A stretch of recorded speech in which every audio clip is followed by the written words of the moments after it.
So Katherine, I want to thank you. It's an honor to be with you today and talk about your work, your writing, your life work. And so you're a psychotherapist and author, and your recent book is Conscious Uncoupling. And so before we delve into that and talk a lot about it, I'm just interested and curious to know about your own path, your own life journey to where you are now. I think that most of us who are teachers teach things that we ourselves have struggled with a great deal within life, and I'm no exception to that rule. My first book was Calling in the One, which came out in 2004, and that's about how to create a wonderful life partnership, really from the inside out, looking at all of the many ways that we get in our own way and the unconscious beliefs or patterns that we've been struggling with and how to evolve beyond them, so that we have the power to actually manifest a relationship that might be a departure from the homes we grew up in or even our relational patterns. And I must say that if you had told me when I was in my 20s or 30s that I would be teaching about love and about relationships, I would have not believed you for a second, because of course I struggled with those relationships, and I had, pretty challenging patterns about attracting in the wrong people, unavailable people, lots of drama in my love life, and my quest for, finding a healthy, happy love was kind of the defining drama of my 30s. So when I was able to create that relationship in my 40s, I looked back and I saw how I had done some inner work to prepare and create that. So, and then I was very happily coupled and partnered, married for 10 years, and then my husband and I chose to uncouple, which was challenging decision, really difficult, but the one thing that I was really grateful for was that the way we did that was very kind and honorable and decent, and did very minimal damage to each other, and were even very kind and generous as we went through our own uncoupling. So when I got on the other side of it, I kind of looked to see, well, what did I do there? I caused a miracle for myself in my early 40s, and I manifest a really wonderful relationship. And what did I do? And I saw that it was like a certain process that could be duplicated by other people, and has been since. Many tens of thousands of people have been through the process, hundreds of thousands actually, and I get letters all the time about how successful that process is. So when I successfully transitioned from one form to another, and my former husband and I are really great friends, and we're co-raising our daughter together, I again looked to see what I had done, and I saw that could be broken into 5 specific steps that have then since been helping a lot of people. Because, and of course, I know what a bad breakup is like, and I think so it's the combination of having worked with a lot of people and helping them to manifest a great relationship, and seeing what gets in the way are the incompletions from our past, and the ways that people are still pretty heartbroken and maybe even very defended against ever really allowing themselves to be touched really deeply or really be vulnerable. Or people, once you've been through a heartbreak, you don't really ever want to go through it again. So seeing that, and then also bad breakups in my own past, where half the hair on my head would fall out from grief, or I wouldn't eat or sleep for almost a year, those kinds of horrible breakups. So I do know how painful breakups can be, and so that's kind of inspired me to create Conscious Uncoupling. Yeah.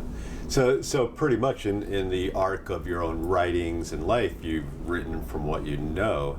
So that would be a safe assumption. And well, my curiosity comes from what I know, but then there's research. Yeah. And then there's working with a lot of different people and seeing what works for people. But I think that what's most alive in any of us, truthfully, I mean, this is my philosophy, is to take what's happened to us and find a way to make it beautiful, and to make it into a contribution, and to take, I like to say, take your complaint and make it into a commitment. That which is most painful or most challenging is probably where there's most aliveness to create something of value and goodness. Yeah. So you went, as you talk about your life path, you went through coupling, uncoupling, and you could have kept this story to yourself, but something in you, your own evolutionary impulse, your own desire to help others also. So is there something that motivated you to want to speak out and be a leader in this whole in affairs of the heart? Well, one of the things that I think is true for a lot of us who are interested in this conversation that you're leading and spearheading and bringing together is that most of us are kind of interested in the relationship between the personal and the planetary. And we recognize that whatever's happening on an individual level is definitely personal to us and our own personal responsibility, but that there's something collective. And what happened for me at the end of my relationship was, well, number one, I was concerned about, obviously, my fans who were following me and calling in the one, and their faith in the process, and their faith in love, and their faith in their ability to believe that no matter what happened in their past, that they could have happy, healthy love in their future. That the future wasn't determined by the past. That the future was determined by what we're standing to create in our lives right now. What we're willing to begin to hold ourselves. That the future that we're willing to hold ourselves accountable to, and to begin to organize around, so that the growth that's being inspired is not just inspired to run away from our past, but to run towards our future. So a lot of the calling in the one work is about that. So obviously I had a bit of a breakdown because the divorce that my husband and I initiated, we were both pretty aligned that that was for the highest and the good for us, and we didn't feel that it invalidated our marriage or meant that our marriage didn't have merit and worth. And what I realized is it was not only the issue of explaining this to my students, but then my own internalized feelings where I was wrestling like, well, it didn't feel like my marriage failed, because in many ways it's one of the biggest blessings of my life and a lot of good has come of it. So how do I hold this decision to get unmarried? And you know, the internalized sense of failure, because we collectively kind of have a story that if a relationship ends before one or both people die, that the relationship is a failure. So I started to really kind of, because I'm an evolutionary and I'm interested in the social constructs that we're kind of living into, I just got curious about the myth of happily ever after. That we are all holding ourselves and each other accountable to measure the value of a relationship. And so I started to do some kind of layman's research on it. And what I discovered is that the happily ever after myth was created about 400 years ago. I love that it started in Venice, Italy, which is still the romantic capital of the world. But it started at a time where the life conditions really made sense to have that be the aspiration of the day. And the life conditions were, number one, the average life expectancy was less than 40 years of age, which kind of repositions the ever after part of it. But also, the reason why the life expectancy was so low is because half the children were dying before the age of 16. Now, you know, I really sat with that when I heard that. Like, what is it like? What would it have been like to live in Venice, Italy, when half the children were dying before the age of 16, and the kind of heartache of that? Well, in that kind of trauma, it really makes sense to keep both parents together in one home so that the children had the best possible chance for survival.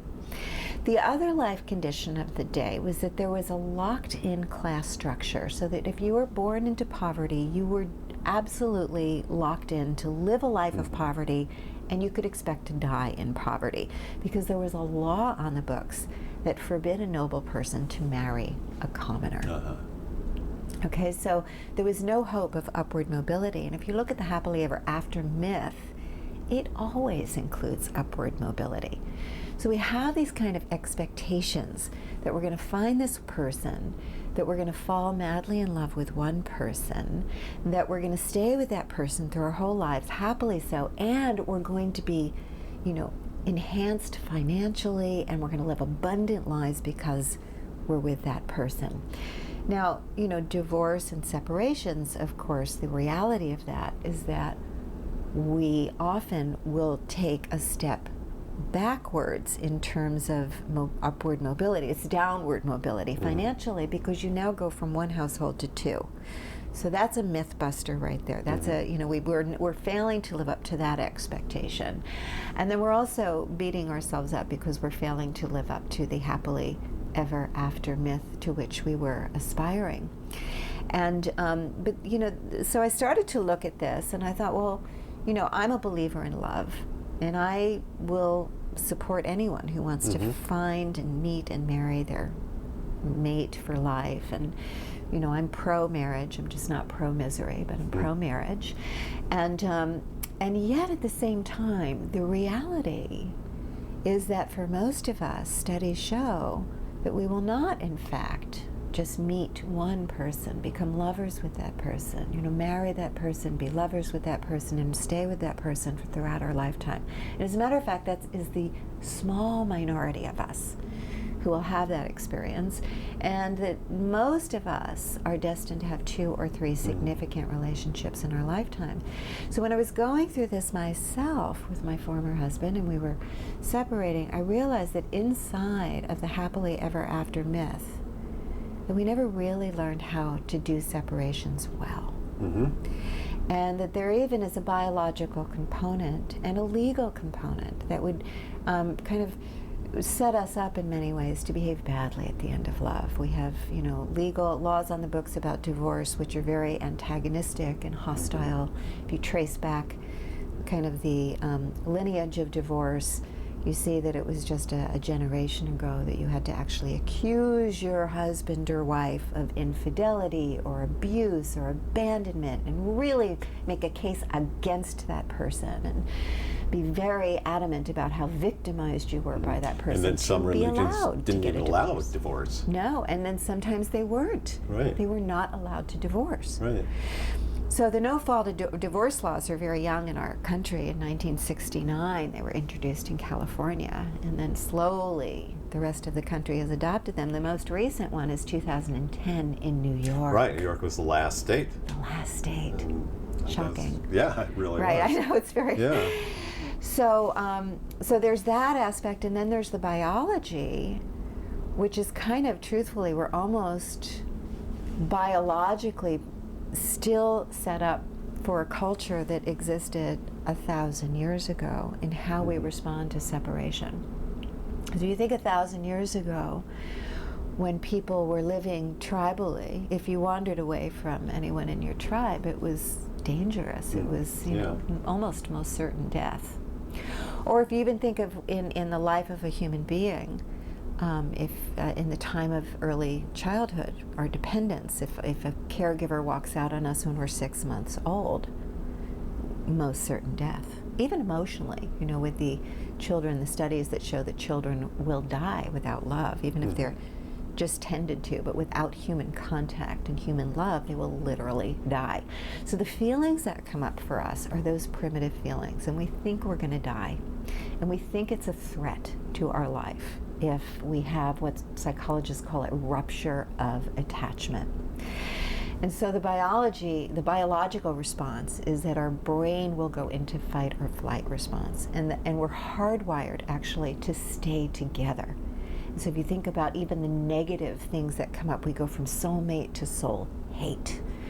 We go into hating our partner. We ruminate about that person.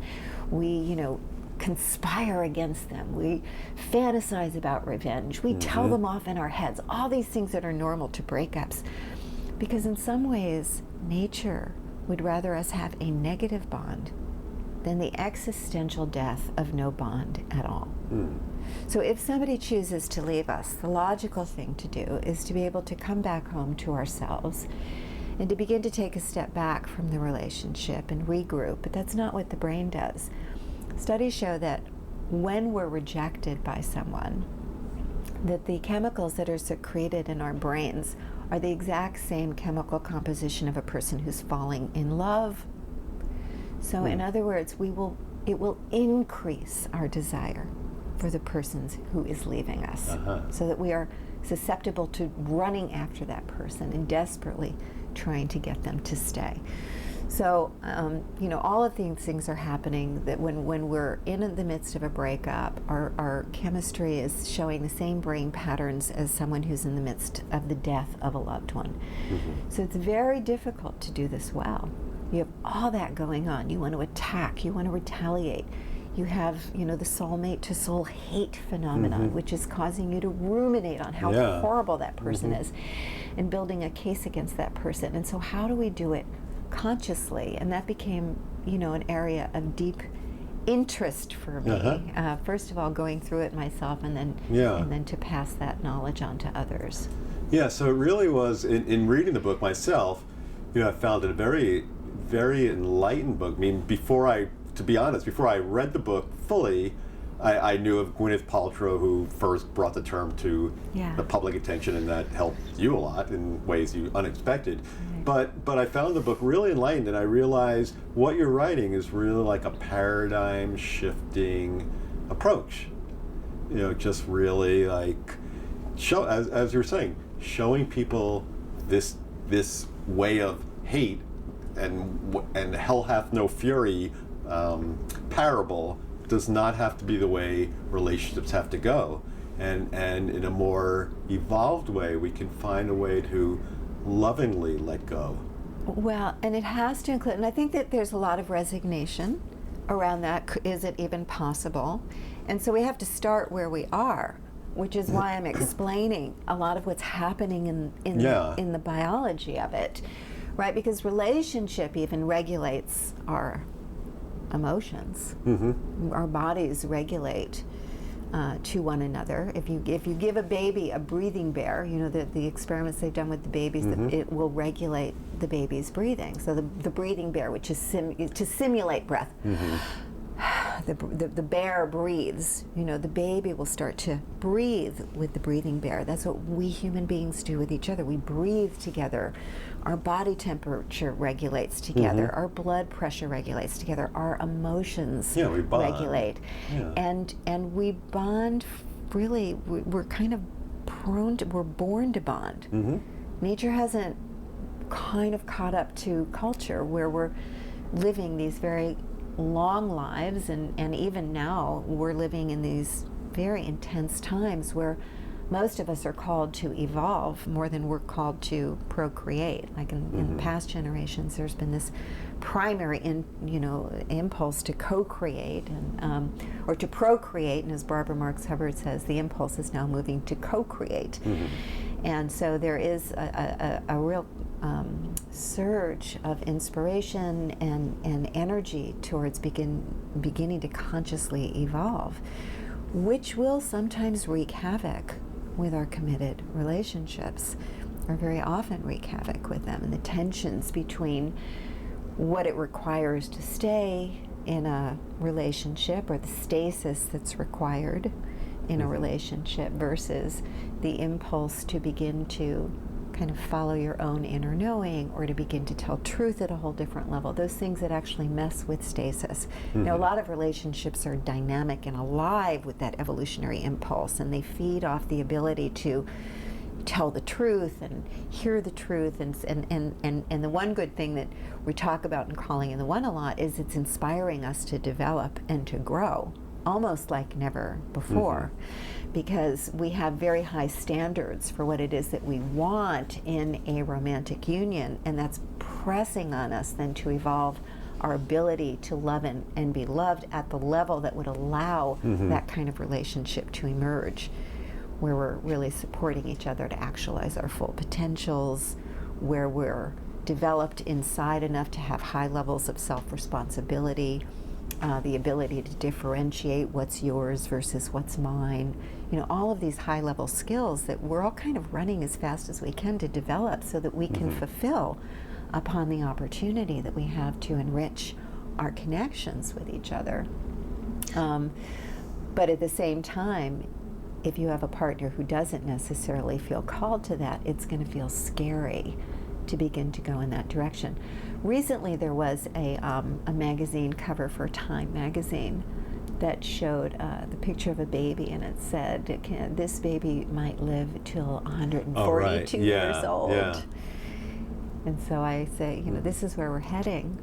So we have to find a new way to define the value of relationships outside of how long did it last, and begin to ask more complex and nuanced questions like, what did I learn about how to love and be loved in that relationship that I can apply moving forward, and what good came of that union?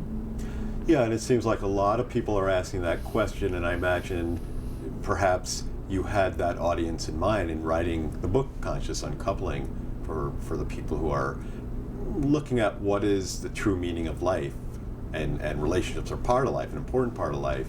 So I imagine that's a lot of the people who you were thinking you were going to write for. I think so. I mean, I think the book, truthfully, is a pretty smart book because, and I just say that because it holds complexity. It holds the complexity of our yearning for love and our need for relationships that we can count on, that will grow with us, that will be patient with us as we go through periods where we're in different places with our partner, because that's very normal in relationship. And I have to remind people, I'm not advocating for separations. I think there was a big kind of reaction that people had when Gwyneth divorced Chris Martin, because in some ways there was pushback because she made it look so easy. And people didn't necessarily like that, because we don't want our separations to be easy. We don't want them to be shame-free, because we're afraid of the social implications on that. So, conscious uncoupling is not necessarily advocating for divorce and separation. It's offering an alternative if that's the right path to take. And I even have several people who've done the program, or many people write to me, and they've done the program, and that's laid out so systemically in the book. And at some point in the practices that they're developing and they're taking on, recoupling becomes possible, because it fosters self-reflection and self-responsibility, and the ability to get out of victimization, or the ability to manage your big emotions so that you're in the driver's seat. You have your emotions rather than they have you. And then you can come back into that relationship and have a more conscious connection. It opens up new possibilities for many people. Yeah, so it seems like when both people are committed to doing the work, to look at their relationship truthfully, that it's possible they could recouple. And even one person. Yeah. You know, even if it's not something that two people do, one person has a tremendous amount of power to step out of the habitual dynamic and generate greater levels of truth, telling, or even greater levels of generosity. Right. So, and I think that sometimes when we're in a difficult, challenging situation with others, they've disappointed us, they've hurt us, we feel defensive, we feel victimized by people, and we feel at the effect. And particularly if somebody is acting from a very primitive place, because breakups really do bring out the worst in people. I actually see them as a litmus test of character, because we're all nice people when we're getting our needs met. We're all very amicable for the most part. And it's when we're not. It's when we feel threatened, when we think that everything we've worked for is suddenly going to disappear from under our feet. We can turn quite mean. And the Japanese even have a saying. They say, you never know your wife until you divorce her. Which is accurate. You don't quite know someone's character until it's tested in that way. So we can all kind of, act out in these destructive ways. And so conscious uncoupling is just offering an alternative that's an intelligently informed alternative. It's not a Pollyanna thing about how we can navigate this in a way that does minimal damage to ourselves, minimal damage to each other, and to our children if we have them, and even to those in our community, because relationships in many ways belong to the community at large too. They're not that's a good point. just the two people who are involved. Yeah. So One of the things you talk about, mentioned in your book, is that you say, and this was an interesting thing, you say how relationships have changed more in the past 30 years than in the 3,000 years before that. So this is what we're talking about, the new definition of relationship. So I'm wondering if you could say more about that and what you mean by that. Well, and I wish I could take credit for that brilliant quote, but it's actually Stephanie Coons who wrote a wonderful book called Marriage. I think it's a history something. Oh, right. She's one of the most informed marriage historians around. She's amazing, and she still does a lot of speaking. You might want to interview her too about this. But that's her line. She's done a tremendous amount of research. But if you think about even what the ideals of marriage were, like let's say back in the 60s, there was a study that was done with co-eds, a survey, and the question was, if you met a man who fit all of your criteria for a husband, but you did not love him, would you marry him? And something like 75% said that they would. Now, you couldn't find 1% of women who were going to say that they would, if they did not love this person, that they would marry them. So you see how quickly our expectations of marriage have changed. So back, 40, 50 years ago, women were looking for a provider, a man who was going to provide stability. So we were still, even though romance had been a viable reason for marriage for 200 years, and you have to remember it's just 200 years. If we're having problems figuring this out, you have to remember 200 years from an evolutionary perspective is a hiccup on the human timeline, right? So we're still figuring this out. But even back in the 60s, women were going to college to look for a man who was going to provide for them and make a safe life for them. So now our ideals of relationship are completely different. And of course that was the context where women weren't holding equal power to men. A lot of times we think that relationships today have kind of gone to hell in a handbasket, and what does it say about our culture that so many people are divorcing? But the truth is that any time in the course of human history where women have held equal power to men, divorce rates have risen to about what they are today. Yeah, well, that's an interesting point. As women become more empowered, you'd say, right, and choose not to just be in a relationship that's unsatisfying but provides a certain level of security. Is that part of it too then? Well, I think that both women and men don't feel economically dependent upon each other. Right. Then the relationship becomes more about the spiritual dimensions, the emotional fulfillment of the relationship, the dynamics of love that are happening, and I think that we're living at a time where we yearn for greater levels of meaning and greater levels of self-expression and greater levels of contribution, and we're redefining what success means.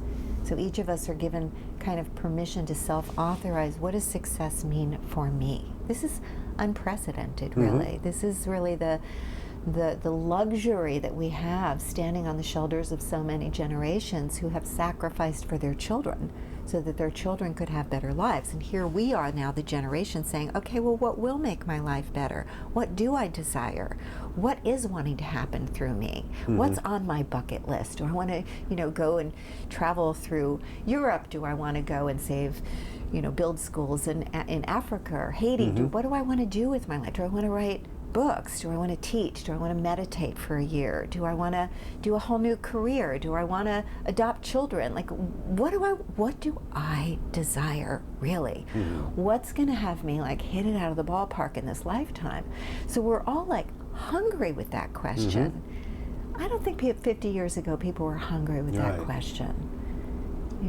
Yeah, there's a recent, there's always been people who've looked for wanted meaning, but the numbers at this point, it's large.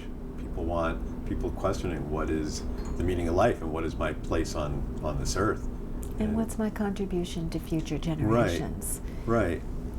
So really, it's, as I said, a paradigm shifting, because it's asking people in the context of your work, Conscious Uncoupling, in the context of a relationship, examining that and if it's not exactly there, what do you do with it? And if it's, can it be fixed, recoupled or uncoupled, but to do so in a loving.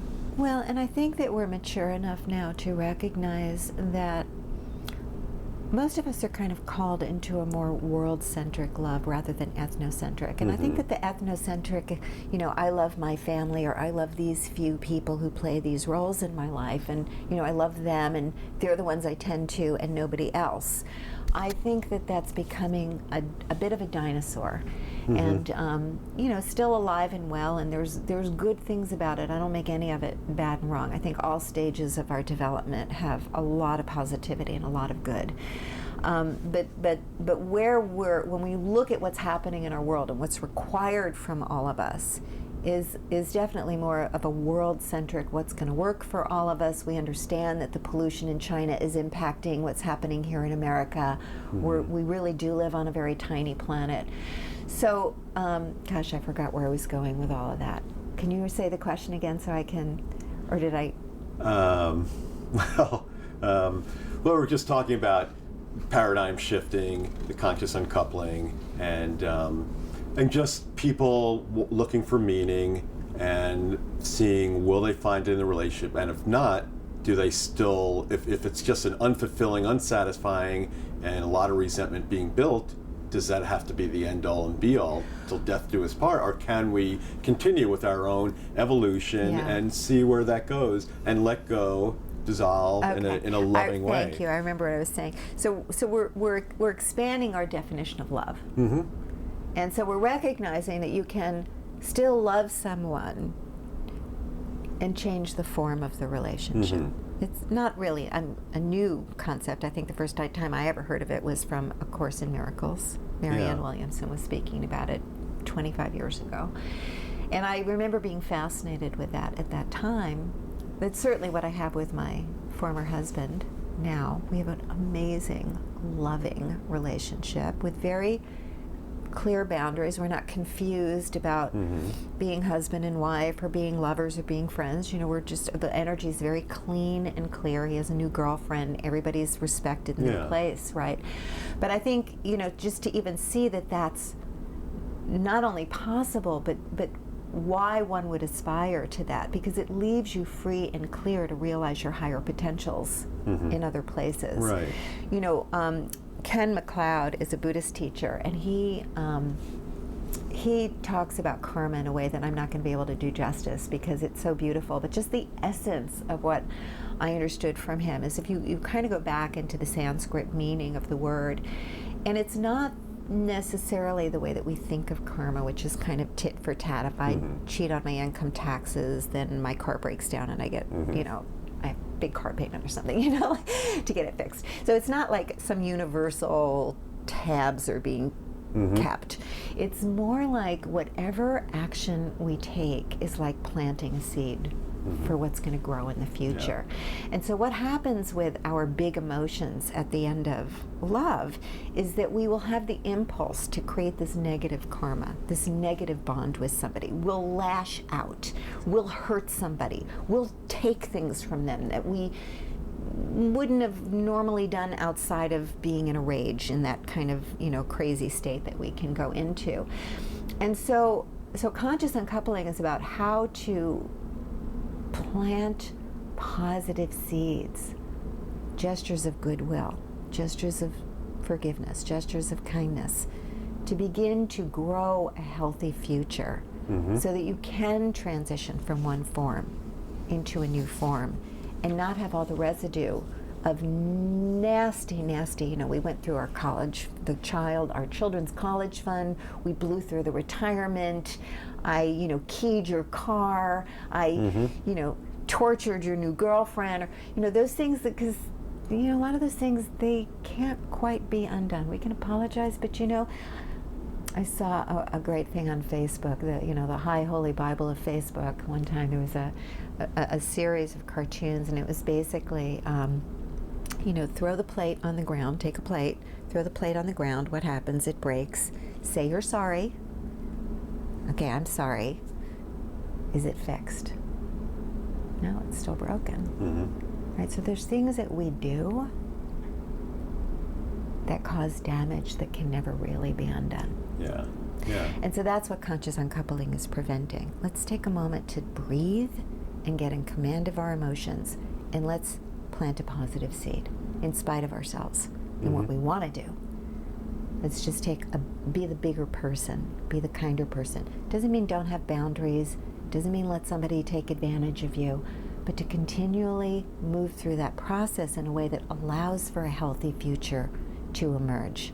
Right. So that you can build, if you have children, a healthy post-divorce family, where children don't have to choose sides or feel divided. You still have one family, it's just a different form. Right. And also what you say, which made so much sense, is that when that rage, that resentment, when that anger and that bitterness of this dissolving relationship is carried by someone, it becomes a residue that will just stay with them. As you're saying, like the plate's still broken, that stays with them and becomes an inhibiting factor to their own further awakening, evolution, and living, and their own capability to live to their fuller capabilities, and as what we were talking about before, of living a life of more meaning.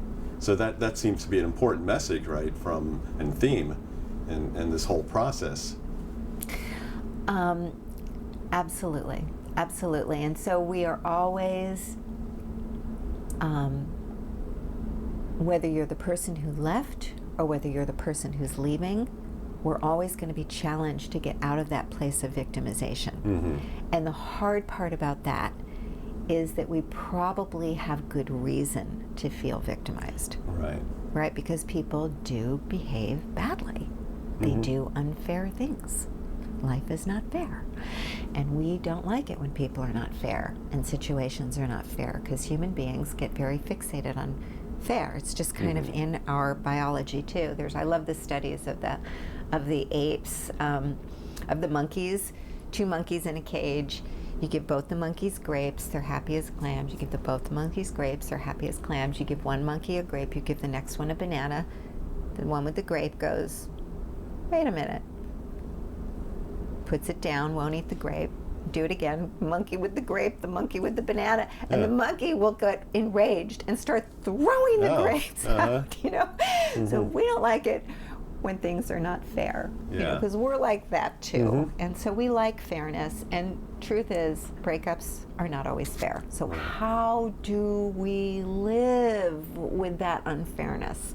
Well, we have to create value out of the experience of equal measure or more to the insult that we've just experienced. So generally what that's going to be is like a deep resolve to ourselves to take, number one, to see our part in it, because there's always a dance. I like to say, even if it was 97% the other person's fault, what's your 3%? Turn your attention away from that, because you could stay fixated on that for a long time.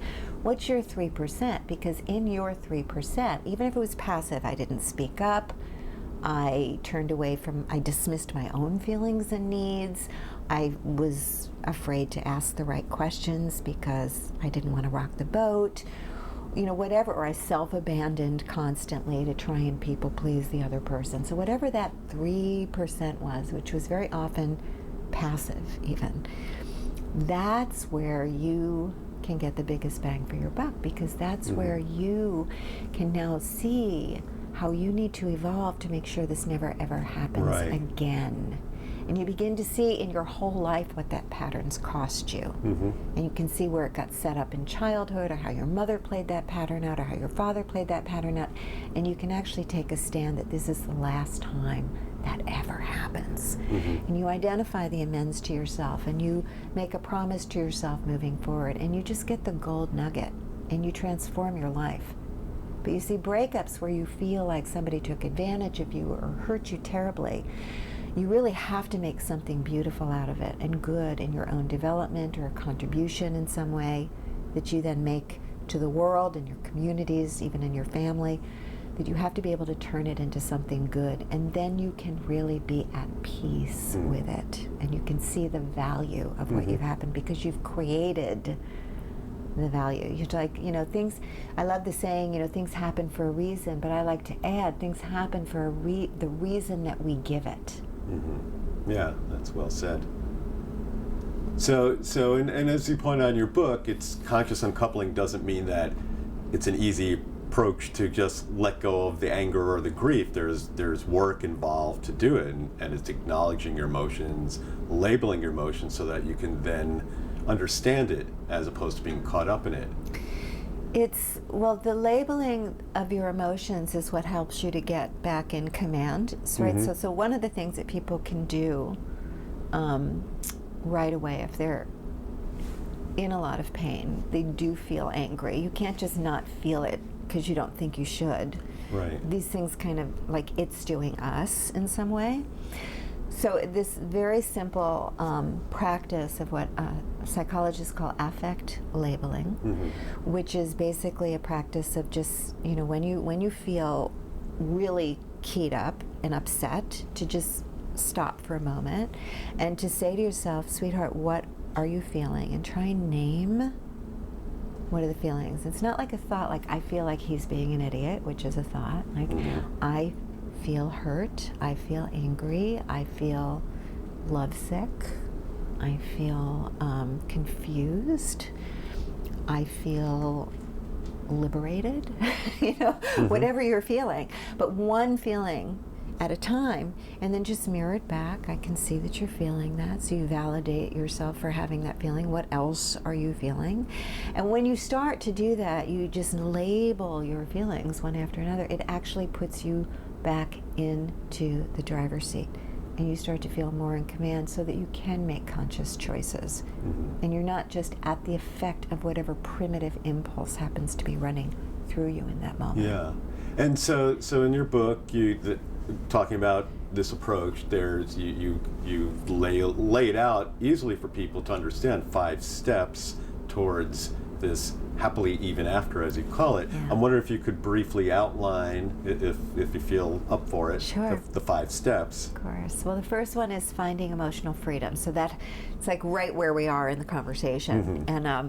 And it is taking into account what is happening in the body and in the brain. And if you're the one who left, you might not be feeling it as acutely because you've been grieving the end of the relationship for a long time, and you've had time to prepare, and you've kind of developed a whole identity outside of the relationship, so you have some place to go.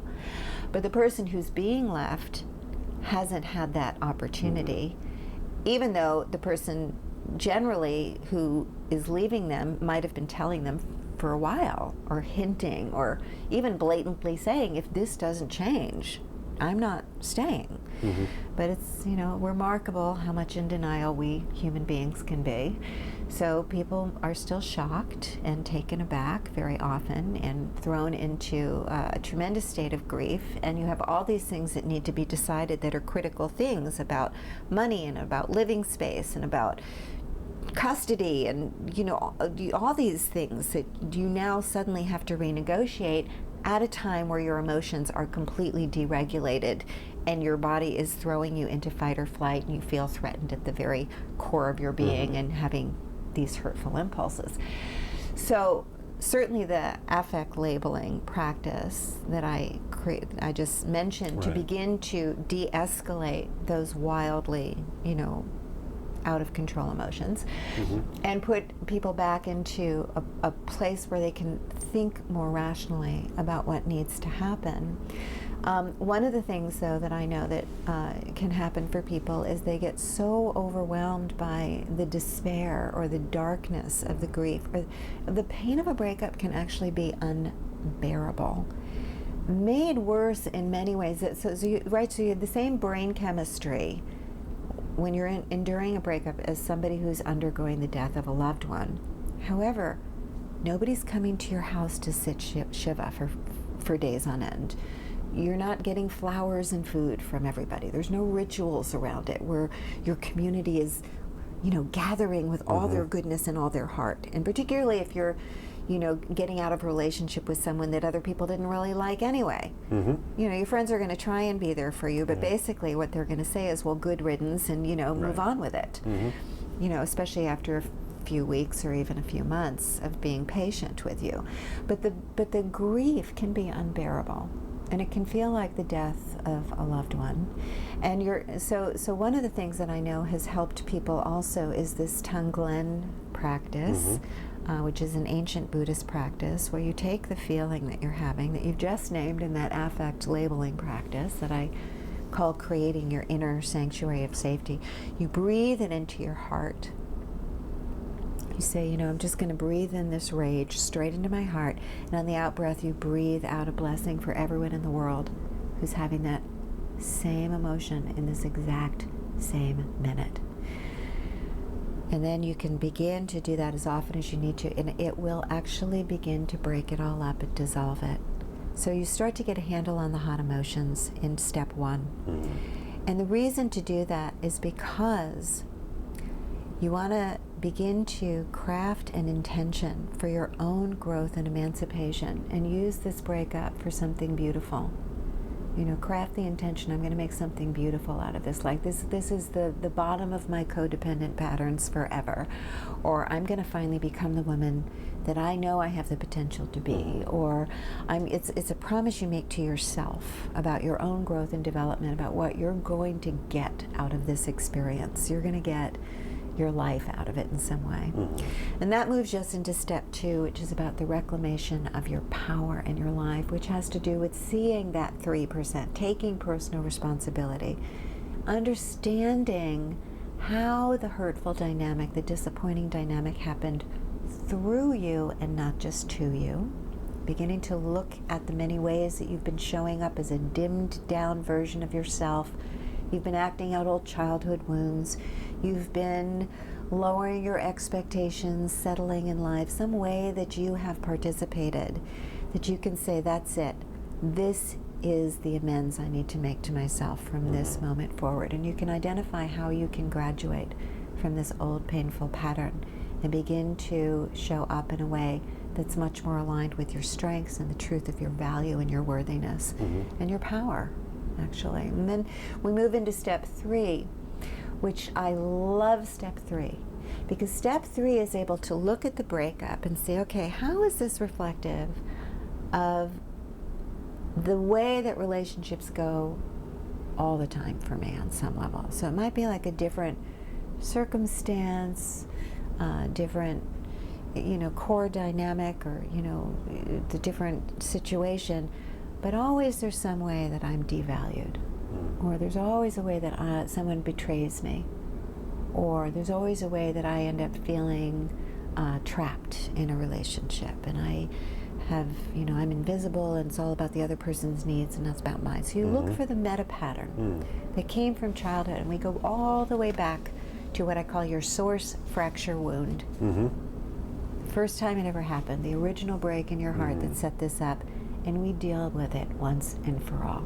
And we get to a deeper truth, and we start to align your life with the deeper truth in a way that has you graduate from that pattern, which is no small matter, because the whole field of psychology was, one of the core premises was, Freud was trying to solve what he called the repetition compulsion, our impulse to keep repeating wounds from childhood over and over and over again. So to say that this breakup is an opportunity to graduate forever from that is now very welcomed news. Very liberating. It's very liberating. Yeah. Really, so it's like waking up out of that old story so that you have the power to generate a new one. The 4th step of the conscious uncoupling process, now you have enough self-awareness, enough self-responsibility that you can go back and actually talk to your partner in a way that's going to bring repair to the disappointments and the hurts that are in the relationship, so that you're not stuck with residue in the field between you. And you can begin to foster a healthier dynamic between you, which, if you have children, is invaluable. Absolutely. Because even if you manage to be civil with someone, which a lot of amicable divorces, sometimes people say, how is an amicable divorce different from conscious uncoupling? Well, amicable divorce is great. Conscious uncoupling is the actual how-to of how to really have an amicable divorce. Just not a divorce that's like minus overt fighting, but how to really be aligned. And this is the future we're creating together. This is how we're going to raise our children together. So that when you walk into the room, there's no like tension in your lips, you know, that children pick up on, or how are you? You know, there's just like genuine appreciation, genuine respect, genuine alignment. So how do you get there after the disappointments of a marriage? So there's things that I teach in step 4 to just clear all that residue out so that there's nothing festering in the field that's unresolved. Then the last and final step of conscious uncoupling has to do with becoming conscious of all of the old agreements that the relationship was founded upon.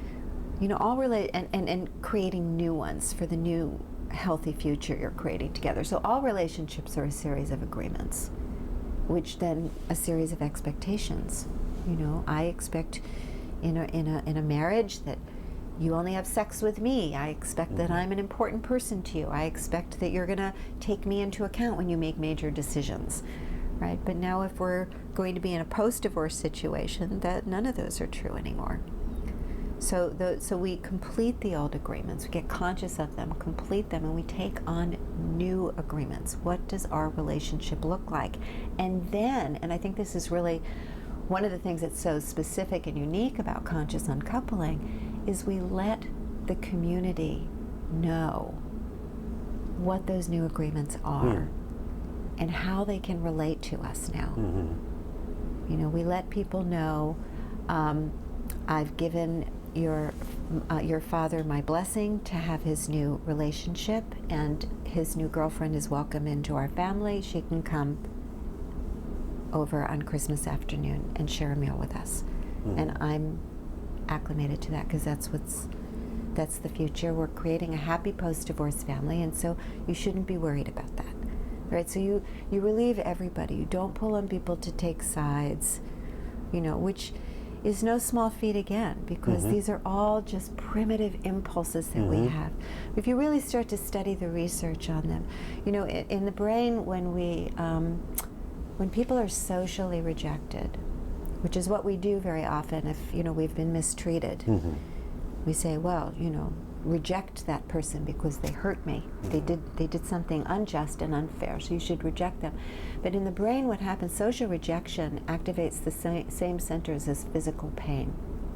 So I say, you know, if you're going to initiate social rejection, you might as well smack somebody across the face, because it's really the same thing in many ways, and maybe even worse in some ways, because we're all relational creatures. And so to be socially ostracized is indeed quite a punishment.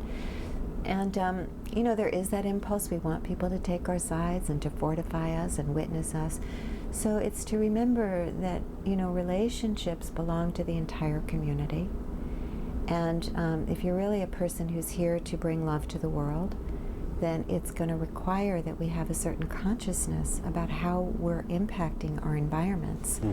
And I think that if you look at the larger pattern of what's happening in our world, high levels of divorce or high rates of change even, and the many things that we're uncoupling from, we want to start to outgrow these kind of primitive impulses and develop the capacities that we would need to in order to have transitions go well and be acceptable and not disrupt the community and not hurt other people. You know, so that's really what conscious uncoupling is initiating, is that level of development. And as I said, it's not always easy, but it's noble and it's beautiful and it feels wholesome and it feels right when we do it. Yeah. It feels good inside. Yeah, so that's why I said when I read the book, I said, this is really enlightened. And it's really about how can people, like, because when you talk about community, how can people treat each other, whether couples or community, the world, more lovingly, more peacefully? How can we all fully live together and stop the rancor that creates not just problems in relationships, but problems in the world? Well, and I think it's just to get clear about where we are in our own development. And I think Mm-hmm. that that's the whole conversation of conscious evolution, is to see, well, this is where we are, and this is the world that we're living into and the future that we're aspiring to. So there's a gap between our development collectively and where we want to go. Uh-huh. And I think, you and I were talking before the camera went on about films, and a lot of the futuristic films, so many of them are so negative and so, just like have no hope in them. They're just like these austere lives of survival and primitive behavior. But maybe that's the future, should we not consciously seek to develop our capacities to build a more enlightened society. Right? So maybe that's the future. Should there be no development in human beings, which I don't believe could even be possible at all, but should there be no development in human beings, maybe looking into the future, we do have a culture of scarcity and survival-oriented savagery. But maybe the development that's wanting to happen through us, that's waking up through things like conscious uncoupling, or through the many things that we have that you're featuring, maybe a whole new possibility is seeking to emerge. And I think that you are sensing that, and that's what you're building, and your book is about that, and which I can't wait to read. And so I think conscious uncoupling certainly has a lot to teach us in that. So it changes the story of our society, and the story we carry with us to go towards a more loving future. So Katherine, on your website, or maybe in your book, I don't remember, you give yourself a title that I thought was really cool. You call yourself a Love-evolutionary. I'm a love-evolutionary. That's really awesome. I'm wondering, could you say a few words about that? Yeah, I mean, once I got that, it just seems so accurate in naming, because I personally aspire to continually evolve my capacity to love and to be loved each and every day. It's the organizing principle, but it's not just certainly inside of a desire for personal fulfillment, to be able to have better relationships myself, to not be walking around with old baggage, to be free and clear, to have a happy life, a creative life, a fully expressed life. But also because I truly believe that that there's a lot of things that we can do to make our world a better place, but the one leverage point that I can really see would make all the difference is expanding our capacity to care for one another, and to have that be authentic, to truly care for each other beyond our own self-interests, and to begin to think inside of this larger context. And so there is development to be engaged. And so the Levolutionary community, which is growing, is about those who are really standing for taking on that development inside of the larger contribution to the human race. That's our contribution to future generations. Yeah, so that's great. You're such a pioneer. Levolutionary. I love that term. Thank you. So the conscious uncoupling process is better done by the individual or the couple doing it together? Whoever's interested. Yeah. Whoever's interested. I think if you have a person in your life who's not interested, or you don't feel safe enough to talk to that person because there's been too many toxic things that have happened, you can engage the process to make it go much more smoothly, to de-escalate the rancor that's happening, to kind of almost off-balance the anger dynamic and begin to weave greater levels of generosity into the dynamic between you, and also to free yourself so that you really kind of move through the stages of grief, and then you're liberated, you're free, you're not walking around dimmed down. I really see that breakups with those that we have really loved and joined our life with, they're a crossroads, and either we are going to live a lesser life where we're more defended, more cautious, a little more guarded, moving into our next relationships, or we keep ourselves from getting too close at all from this point forward, or we will move forward with a much more expanded heart, much more capable of having a healthy dynamic moving forward. And you really can't stay the same, so you have to choose between one or the other. And so conscious uncoupling is about, obviously, the latter and being able to facilitate that development. So whether two people are doing it together or just one person says, you know, I'm not going to let this pain define me. I'm not going to let my former partner's anger with me or their bad opinion of me, whatever story they're stuck in, because we get married to our stories to help us separate from each other when we're not conscious. And that story lives as kind of in the relational field. It gives us an identity. So I'm not going to let that define me. I am not that projection. And so we begin to, you know, take our power back in that regard and unhook from that person's story and opinion and really be free to integrate the learning, to become a better person and move forward, more capable of having a great relationship. That's totally beautiful. Thank So you offer online support or program to complement the book on your website. Is that true? Yes, consciousuncoupling.com. So that's the best way, conscious uncoupling Yes, versus just your... sign up for the healing community, and you'll start to learn about the different offerings. I also have a coaches directory. I train coaches, conscious uncoupling coaches, to do the process. And there's a coach directory up there now. But I do have also some free courses to listen to, and so. Right. So there's more support for people going through the process. There is. Need any sort of support, help they can. Yeah. Well, I want to thank you, Katherine, for taking the time. It's definitely been lovely, and you know, such love to give and really wisdom to impart on so many people. Thank you. Thank you, Michael. I'm happy to be a part of this series. It's a great series. I really appreciate being invited. Yeah. Thank you.